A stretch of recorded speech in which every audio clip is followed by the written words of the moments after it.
Welcome to the Fire and Earth podcast with your hosts, Jason Mefford and Kathy Gruver. Fire and Earth, giving you the keys to unlock your limitless potential.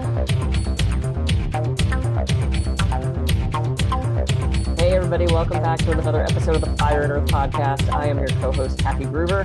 And I'm Jason Mefford.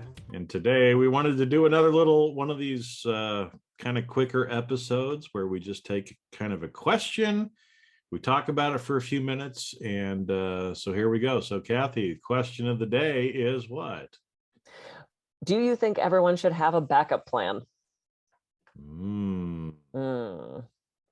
So I was a theater major, and it was forever drilled in my head. What's plan B? You should have a backup plan. What if the acting thing doesn't work? You should have a different major. Why don't you minor in theater and major in something else? Why don't you study accounting? Which I don't know why anybody would suggest that, because me and math we don't have any kind of relationship. Like, and I'm the guy with the accounting degree, right? We have no relationship at all. Why don't you do real estate? Why don't you? I'm like, I couldn't sell water to a dying man in the desert. Like, I just, no.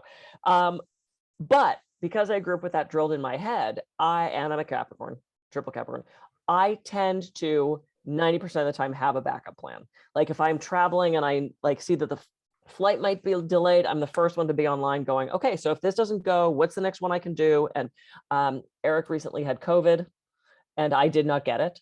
But on day 3 of us sequestering, because of course I had to sequester, I turned to him and I said, look, what are we going to do? And he said, if you get sick too. And I went, right. So I went to the store and I got us a bunch of soup and I got us a chicken and we had a backup plan.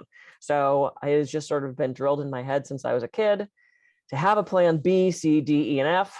And so I got to be on the side of backup plan. Well, this is one where, again, I mean, I was trained as an accountant. I've been an executive, responsible for risk management. And, those are always kind of glass half empty sort of positions, right? Where you're always trying to scenario plan. What if this doesn't happen? What if that doesn't happen? Exactly what you were just kind of talking about, right? And just trying to mitigate if something doesn't quite go the way that you're expecting to, right? So again, that's been my training. So from kind of an adaptive style, right? That's what I'm used to. But what's interesting is the older that I'm getting, I'm thinking, fuck the backup plan. Okay. Well, maybe someday when I'm as old as you, yeah, exactly. I'll forget the backup plan. Yeah, no, but here's the reason why I'm kind of saying that, or where this comes up is, I think it's like in a relationship, in anything, you can have one foot in and one foot out. Yeah, that's different. That's right. And if you have one foot in and you have one foot out, then where are you?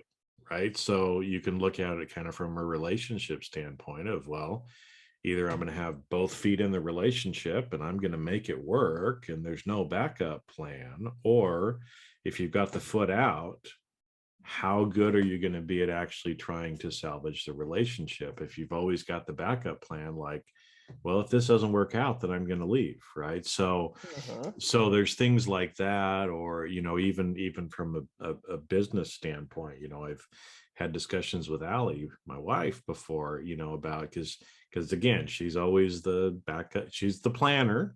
Right. And she'll say stuff to me like, well, but what if that doesn't work? What's your backup plan? I don't have a backup plan because it's going to work, right? Well, isn't it the plan for the best, expect the best, plan for the worst? Isn't that like the phrase? Yeah.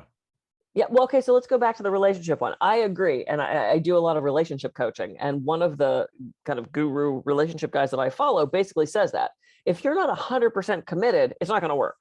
Yeah. Like, so for his 10-week thing, if you are not 100% committed for that 10 weeks, he won't work with you. Like if you're already planning on moving out, if you've got the other apartment rented, if you've got your stuff packed, he's like, no, we're not doing this. But I'll throw a but in.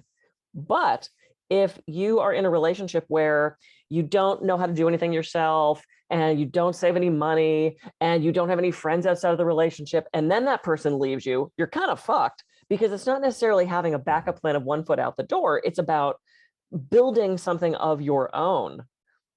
I mean, I have clients who one of the spouses has died and the guy couldn't do the laundry. He didn't know where the bills were kept. He didn't know where they banked. He didn't know where the spare set of the keys of the car were. I mean, he was just so not willfully ignorant, but I mean, so unbackup plan that when something horrible happened to his spouse, he was completely lost. Yeah. Well, and there is probably, a tempering of it as well, especially if you kind of know this, that you're going to need something, right? So like, for example, people in transition. I mean, there's certain times when it could be maybe career wise, it could be relationship wise, where you just know that it's just not going to work out. You've been committed, you've been trying to do it, but you know that within the next X period of time, right, things just probably aren't going to work out. So you do have to start, I've done that with certain clients that I've had, right? I've got an inkling, and I've kind of known for a few months that it just wasn't going to work out. Yeah. Right. But I kept going with it, but I started making plans for what the future would look like. Right. And so I guess I'm not saying don't do that.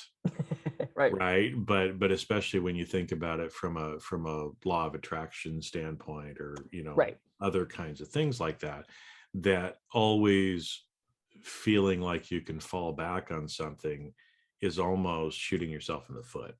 Yeah. And as we were started talking about this, I was thinking about that. It's like, with the law of attraction and, that sort of thing, you do believe so strongly that you have the thing. By having a backup plan doesn't minimize the energy that you're putting into the thing. I guess I'm thinking more of practical stuff. Like we were just my in-laws were in town, and Eric and I were talking to them about travel. And I said, yeah, I need to start planning our November trip. And he goes, oh my God, it's June. And I said, I need to start planning our November trip.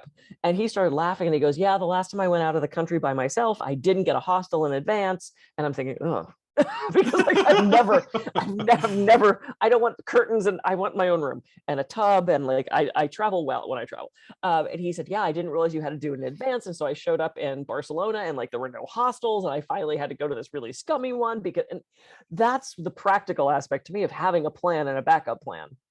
He had no clue you had to get hostels in advance. He just showed up and walked in, and they're like, yeah, we can't take you. Like, these places are reserved. So I guess my thing is not okay, necessarily... I'll go sleep in the park. Oh God. No, we turn left. So I guess I'm speaking more along of like the practical stuff of the planning, of having a backup plan. I don't know. It's a tough one. I guess I have a backup plan for everything. Capricorn.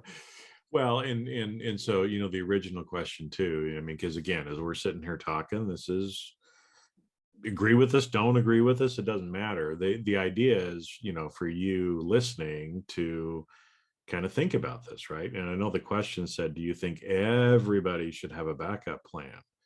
And so, just straight off, I would say no, because not everybody necessarily needs a backup plan. But again, if you have that inclination, like Kathy does, right? I mean, it would go against your nature not to do some planning, right? But it's, are you planning, or are you, like we were talking about, you've got 1 foot in and 1 foot out? Right. Well, and it depends on for what. So I think everyone should have a backup plan, but not for every little thing. Right. I'm going to go to the grocery store and here's everything on my list. But if they don't have any of that, here's my secondary list. No one does that. I mean, so hey, do you want to get married? If they don't have mayonnaise, what am I going to put on my sandwich? Miracle I'll get Whip. Butter. Or yeah, right. I'll get Miracle Whip. And if they don't have Miracle Whip, then you get eggs and you get stuff and you make your own mayonnaise. I mean, there's always a backup plan, right? If you're creative enough. Yeah, but it's like, I don't. So when everyone told me, what are you going to do if the acting thing doesn't work? My very like self-centered teenage self went, what do you mean? What if it doesn't work? And like to my brain, it was not even a possibility that I would not have an amazing acting career in Hollywood. And I had a backup plan. I was a psych minor. Which has now come back to be really beneficial to me, right? Because I do a lot of that, but it never crossed my mind to have a backup plan because I was so confident that it was going to happen. So then when it didn't happen, I did find myself going, oh shit, like it didn't have, oh God, now what am I going to do with myself? Who knew I had massage as the backup plan? I didn't even plan. Well, sometimes that's how it works out, right? And I guess with this too is it's kind of because the word control has been on my mind lately. I know And nothing about that at all. nothing. I know nothing, right? Is I think a lot of times too, and this is where it's just me, it's what's working for me, but I'm becoming more flexible and more fluid the older I get. Because, again, my training has always been, I got to control this. You got to have all the plans. You got to, and the older I get, the more I realize we can't control it. And so we just have to sometimes go with it, right? You show up at the store and there's no mayonnaise. Okay. Well, now you've got choices, right, on what you can do. You're going to buy Miracle Whip this week. You're going to just go without it. You're going to use butter. Maybe you just decide not to have a sandwich or whatever you're going to use the mayonnaise for, right?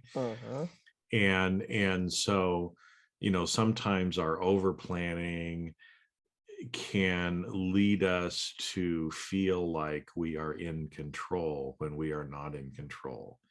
And the problem is, because I said to somebody this last week, I said, control, I think, leads to a lot of the suffering that we have. And they went, what? No, if I control it, then there's no suffering. And it's like, if you're white knuckling on and trying to control everything and things aren't working out exactly the way you want them to, then you're creating suffering for yourself and for those around you as well. Oh, yeah. Right. So right, no, I'm just thinking about my morning of, I finally got a good night's sleep and I woke up and it's like, wow, I have an hour before we get on the podcast this morning. I'm going to just make a nice breakfast and there's ants everywhere. And poor Eric is like trying to calm me down. There's ants. I mean, the house was filled with ants. It was like a horror movie. They found the cat food. They were everywhere. And that's something I can't control. So I end up losing my half hour of what was going to be a relaxed morning in scraping ants off the floor and spraying thing. It was an unplanned thing. Now, I didn't wake up this morning going, what am I going to do if there's ants in the house? Well, because you couldn't control it. I have a backup plan. Wait, hang on. Let me go through my card file. Ants, backup plan, spray. Okay, I got it. Yeah. We have to go with the flow at some point or we are going to drive ourselves crazy. And I do have to say, though, after such a crazy week and me knowing I only had a half hour to have to spend it cleaning up ants, not the way I wanted to spend my morning. So yeah, this has been interesting. I love these little questions because it's like, you never know where it's going to go, like the socks and the cartoon characters. So yeah, I guess I'm a backup planner. You're getting a little more loose in your old age. So once I get that old as you. Yeah. I actually don't think you're older than me, but that's how old are you? No, but we won't get, I think I'm like maybe a year younger than you. We're almost the same age. Yeah. Oh, yeah. Okay, cool. Yeah. So I'm 35. You're 35. Yeah. Okay. Well, that must make me 34. Yeah. Yeah. My backup plan is I'm not aging. There you go. I'm youthing. Okay. So I don't know. What are we telling people? Well, don't use mayonnaise. Again, everything that we talk about here is a take it or leave it, right? I mean, we're just trying to help you, improve your life, have a happier, better life. So again, hopefully today, it's just caused you to pause and think a little bit about, should I have a backup plan? Some instances you probably should. Other times, maybe you're trying to over control and over plan, and maybe you just need to relax a little bit more, right? Or on the flip side, if you're like the person you were talking about, his wife died and he had no clue as to absolutely anything going on in his life. Well, if you're in that situation, maybe you should do a little bit more planning, right? But each of you can only decide for you. We just throw the question out here and talked about it, and now you can decide what you're going to do with it.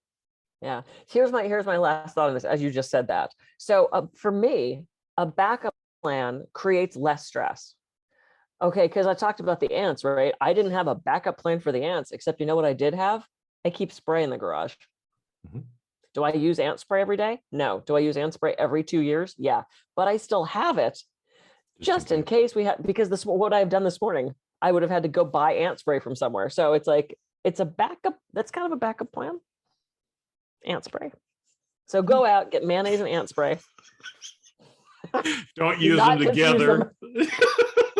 Don't confuse them. No. That's not going to work. Okay, we should go. We should go. We've definitely outworn our welcome on this one. Okay. I'm Kathy Gruver. I can be reached at kathygruver.com. And I'm Jason Mefford. I can be reached at jasonmefford.com. So go out and have a great week, and I'll catch you on the next